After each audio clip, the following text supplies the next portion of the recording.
Salut YouTube. Alors moi aujourd'hui je suis très content parce que la vidéo que vous allez regarder là tout de suite, c'est une vidéo qui n'a pas été produite, réalisée par moi-même. On peut le considérer comme le parrain de la chaîne, hein, le premier à proposer une vidéo, et je le remercie grandement, et c'est Vincent de Magic Fun, la chaîne YouTube Magic Fun. Donc on a travaillé tous les deux sur une petite routine, j'espère qu'elle vous plaira, et je vous souhaite une très bonne vidéo.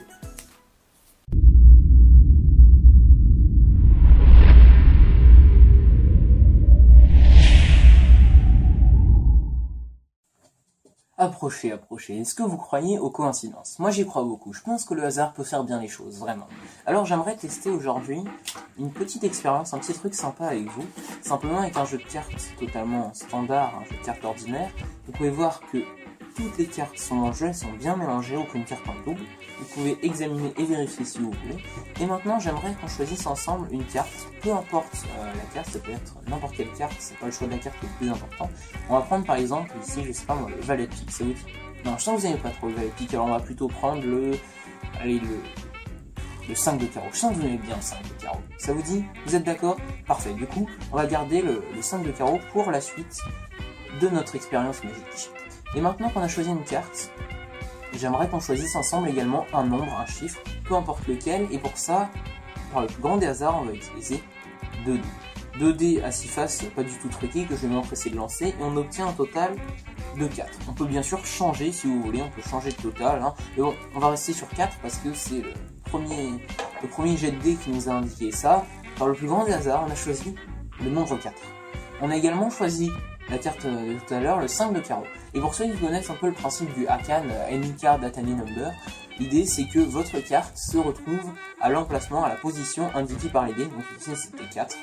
Normalement, si la coïncidence s'est faite, moi j'y crois vraiment, votre carte, le 5 de carreau, est à la 4ème position en partant du dessus. Je vais compter très lentement. 1, 2, 3, la 4ème carte, regardez bien, je la pose simplement sans quasiment toucher à rien sur le tapis. Et je suis quasiment persuadé, j'y crois vraiment. Le plus important dans la vie, c'est de croire en ce qu'on fait.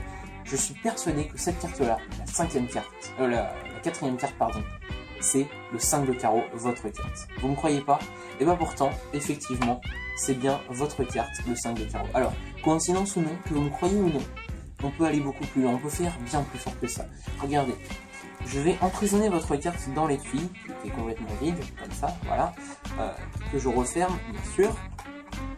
Et maintenant, je vais vous demander de vous concentrer sur l'étui, mais également sur le jeu de cartes en lui-même. Parce que en fait, il y a un lien qui unit ces deux objets, ces deux éléments. Déjà, le premier lien totalement logique, complètement, enfin, c'est normal, c'est un peu bête, tout simplement que les cartes vont dans l'étui. Celui-là, c'est l'étui des cartes, ce qui fait que souvent, même très souvent d'ailleurs, les cartes et l'étui sont en contact, ce qui peut créer une sorte de lien plus ou moins fort entre ces deux éléments. Mais moi, je vais essayer d'utiliser un lien entre ces deux éléments qui est bien plus subtil que ça. L'idée, c'est comme si on avait une sorte de portail de téléportation, si vous voulez. En fait, c'est comme si sur l'étui, on avait une sorte d'ouverture, de porte, de portail, qui me permettrait de prendre une carte à l'intérieur, par exemple votre carte, hein, on va dire ça. Je prends votre carte à l'intérieur de l'étui, et je peux la déposer tranquillement sur le dessus du jeu, sans toucher à rien. Et là, vous allez me dire, non mais il délire complètement, c'est n'importe quoi, il a touché à rien, c'est pas du tout possible. Pourtant, si on y croit, avec un peu de magie, on peut rendre ça bien réel. Dans les films, il n'y a plus du tout votre carte, comme vous pouvez l'entendre, hein, il n'y a plus votre carte. Ah, vous ne me croyez pas? Non, ça j'en étais sûr. Je peux vous le prouver visuellement aussi, hein. Votre carte n'est plus du tout dans l'étui, elle a complètement disparu. Par contre, sur le dessus du jeu, il y a une carte, une unique carte. C'est le 5 de carreau, la carte que vous aviez choisie au début du tour. Voilà, en espérant que vous ayez passé un agréable moment, tout peut être donné à l'examen.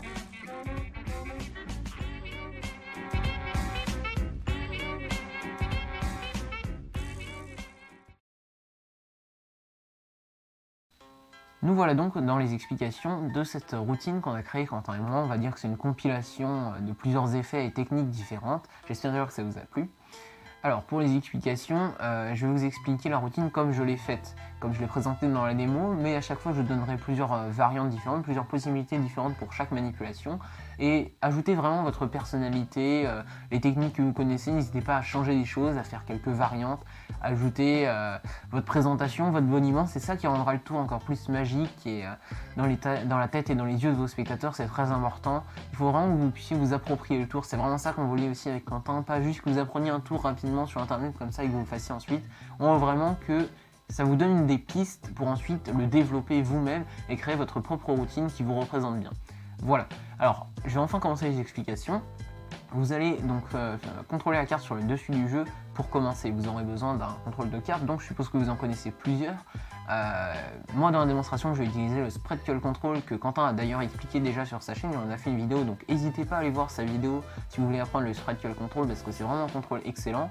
Pour vous le remontrer rapidement, là par exemple si on dit Win choisit le 6 de trèfle par exemple, hop, sans quasiment aucune manipulation suspecte, bon là ça s'est vu, désolé, mais on arrive à faire remonter la carte, à la contrôler sur le dessus du jeu.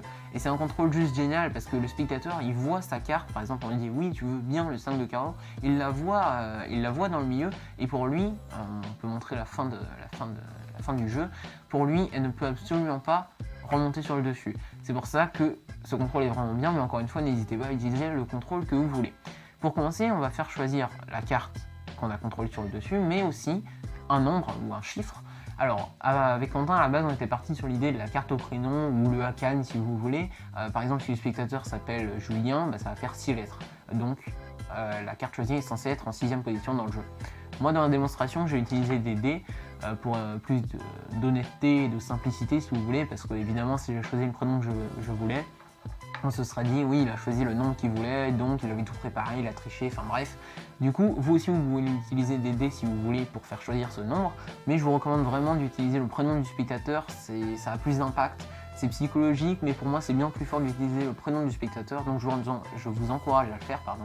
Mais après, encore une fois, vous faites comme vous voulez. Alors, pour donner l'illusion au spectateur que sa carte est effectivement en 6e position pour notre exemple, on va utiliser une technique toute simple, toute bête, mais qui marche très bien en fait. Faut juste la faire avec naturel, quoi. Faut pas montrer qu'on cache un truc, qu'on fait un truc qui est un peu bizarre, quoi. En fait, on va simplement compter les 5 premières cartes, 1, 2, 3, 4, 5 dans une main. Donc vous laissez les cartes dans leur ordre, ce qui fait que sur la première carte, c'est la carte choisie. Et la 6e carte, ou alors la 8e ou la 12e, comme vous voulez, en fonction du nombre que vous avez choisi, vous la posez sur la table, sur le côté, juste à côté. Et les 5 cartes que vous aviez déjà en main, vous les reposez sur le dessus. Ce qui fait que là, la carte du spectateur elle est toujours sur le dessus. Et pour lui, pour le spectateur, c'est censé être sa carte qui est sur le tapis. Voilà. Là, vous allez prendre une brisure sur la carte tout en détournant l'attention du spectateur pour pas qu'il vous voit faire ça. Donc vous pouvez faire un push-off ou comme vous voulez pour prendre la brisure.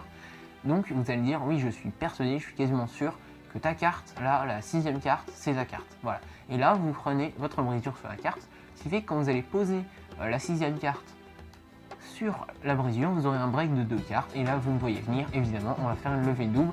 Tout simplement vous êtes prêt à faire votre levée double et là vous dites effectivement ta carte, la 6e carte, c'est bien celle-là. Voilà. Je vous remontre une fois rapidement la manipulation. Donc la carte est sur le dessus du jeu. On compte 1, 2, 3, 4, 5. La 6e carte on la pose sur le côté. On rassemble les cartes. On fait un détournement d'attention en disant oui c'est bien ta carte, la 6e carte, j'en suis quasiment sûr.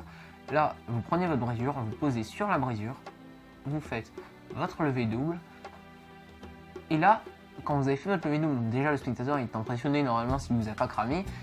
La carte que vous ressortez qui est sur le dessus là, c'est pas la carte choisie évidemment, c'est une toute autre carte. Vous allez la déposer sur le côté, ensuite vous vous libérez du jeu de cartes et c'est là qu'on entre dans la deuxième partie du tour et c'est là qu'il y a plusieurs variantes et que c'est plus ou moins réalisable en fonction des conditions dans lesquelles vous êtes. Alors, on va faire simple, je vais vous expliquer la routine, encore, comme je vous l'ai dit au début en fait, comme je l'ai faite dans la démo, mais je vais vous expliquer aussi des variantes. Alors, ce que j'ai fait dans la démo, c'est que j'ai réellement mis la carte dans l'étui. Oups, j'avais encore une carte dedans, excusez-moi. J'ai réellement mis la carte dans l'étui. Et donc, quand je montre au spectateur que sa carte est bien dans l'étui, ou à la caméra pour moi dans la démo, je montre qu'en fait, elle est collée du côté face de l'étui, si vous voulez. Le côté dos, il est là. Sauf que quand je referme, la carte, enfin, je retourne l'étui, et du coup, la carte, elle tombe côté dos. Elle est plus côté face, mais elle est plutôt collée côté dos. Voilà. Et c'est là que ça se complique un peu. Alors là, je sais pas si vous avez vu, mais en fait, quand j'ai refermé la languette, j'ai pas placé la languette devant la carte comme je le ferais d'habitude, comme s'il y avait un jeu de cartes à l'intérieur, je mets la languette devant les cartes et du coup collée à la face d'eau de l'étui, mais en fait j'ai mis la languette derrière la carte, ce qui fait que là la carte elle est coincée entre le côté d'eau de l'étui et le petit bout de carton, la languette. Du coup, ça va nous permettre ensuite de sortir facilement la carte comme un four. Attention, néanmoins, il faut que sur votre étui, il y ait cette espèce d'encoche là de demi-cercle, si vous voulez, qui est tout simplement fait pour plus facilement ouvrir la languette. Normalement, il y a ça sur la plupart des étuis. Sur le mien, ça se voit pas trop parce que j'ai mal ouvert mon jeu de cartes. Mais normalement, vous avez ça sur la plupart des étuis. En revanche, si vous l'avez pas, il faudra le faire vous-même ou juste avec un cutter, comme vous voulez. Sinon, vous trouverez un autre étui de cartes.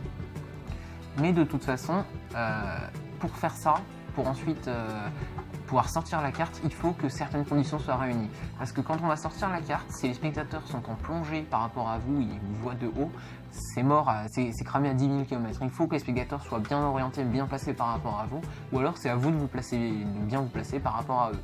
À vous de choisir, c'est assez entre guillemets risqué et audacieux de faire ça, mais c'est très fort parce que vous montrez bien aux spectateurs que sa carte elle est dans l'étui, ensuite vous refermez, vous êtes clean.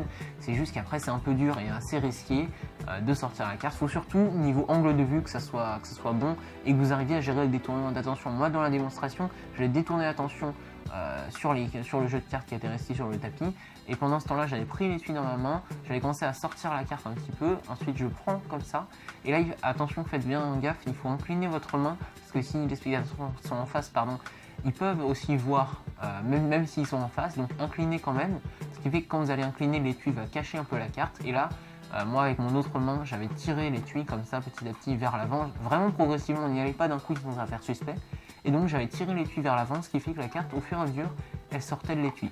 C'est assez risqué, moi l'angle de caméra évidemment il était avantageux, ça dépendra de la situation dans laquelle vous êtes. Et donc une fois que vous avez fait sortir la carte complètement de l'étui, vous pourrez donc faire un lapping facilement, donc simplement la faire tomber sur vos genoux si vous êtes normalement vous êtes à une table, sinon vous ne pouvez pas faire ça. Du coup maintenant je vais vous expliquer la petite variante qui est un peu plus simple. Alors à la base nous ce qu'on avait imaginé c'était de faire semblant de mettre la carte dans l'étui, donc c'est tout bête en fait. Encore une fois il faut faire un peu attention aux angles de vue. Nous on la faisait simplement glisser sous l'étui comme ça en disant oui je mets la carte dans l'étui. Si les spectateurs effectivement sont sur le côté, là ça va se voir, c'est quasiment sûr. Mais s'ils sont face à vous, vous mettez votre index simplement sur la petite tranche de face de l'étui comme ça, et là pour moi ça passe tranquillement. Pour eux, vous mettez la carte vraiment dans l'étui, alors que c'est pas du tout vrai. Là, vous pouvez la tenir avec vos doigts dessous si vous voulez, mais de toute façon, ce qu'on avait pensé, donc après on referme la languette si vous voulez, ce qu'on avait pensé, nous, c'est ensuite poser l'étui et la carte qui est en dessous sur le tapis. Voilà, juste comme ça.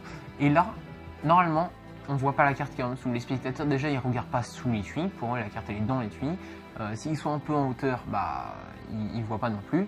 Et donc, après, l'idée c'était de pouvoir tirer l'étui avec la carte qui est en dessous. Donc pour ça, il faut voir si vous avez un tapis, c'est parfait, ou un truc qui accroche un peu pour pouvoir emmener la carte avec. Et là, sous prétexte en fait de ramener l'étui vers vous pour le prendre, ramener l'étui jusqu'au bord de la table, vous allez faire tomber la carte. Disons que le bout du tapis là c'est le bord de la table. Vous faites glisser tout ça, et là la carte tombe sur vos genoux pendant que vous ramenez l'étui plus proche des spectateurs. Pour que ça fasse moins suspect, parce que normalement pour un étui de tir c'est pas comme si on galérait à prendre une carte, normalement pour un étui de tir vous n'avez pas besoin de le ramener vers vous pour le prendre, vous pouvez le prendre facilement sur une table. Donc pour que ça soit entre guillemets plausible, pour pas que ça fasse trop suspect quoi, essayez de ne pas mettre l'étui et la carte trop loin du bord de la table, comme ça c'est un peu justifié que vous fassiez ça, et du coup avec ce mouvement là, la carte tombe normalement sur vos genoux. Il faut que encore une fois que votre surface accroche un peu par contre. À vous de juger encore une fois. Mais si on vous dit que là, les deux techniques que je viens de vous expliquer ne sont pas réalisables, que vous allez galérer, que c'est hyper dur avec les angles de vue, tout ça, dites-vous bien que vous n'êtes pas obligé de faire cette deuxième partie du truc, vous pouvez rester simplement sur la partie de la carte au prénom, vous pouvez très bien rester là-dessus, mais la deuxième partie est quand même super forte je trouve, ça fait une téléportation de carte, en fait on s'est servi tout simplement de la levée double qu'on avait encore, parce qu'on avait encore une levée double à la fin de la carte au prénom, et donc une fois que la carte choisie est tombée, du coup c'est pas vraiment la carte choisie en plus, la carte choisie elle est sur le dessus du jeu, je vous le rappelle. Une fois qu'elle est tombée sur vos genoux, vous pouvez simplement dire que ça a disparu de l'étui et montrer l'étui vide, et là montrer qu'elle est arrivée sur le dessus du jeu, tout simplement. Voilà, en espérant que ça vous ait plu.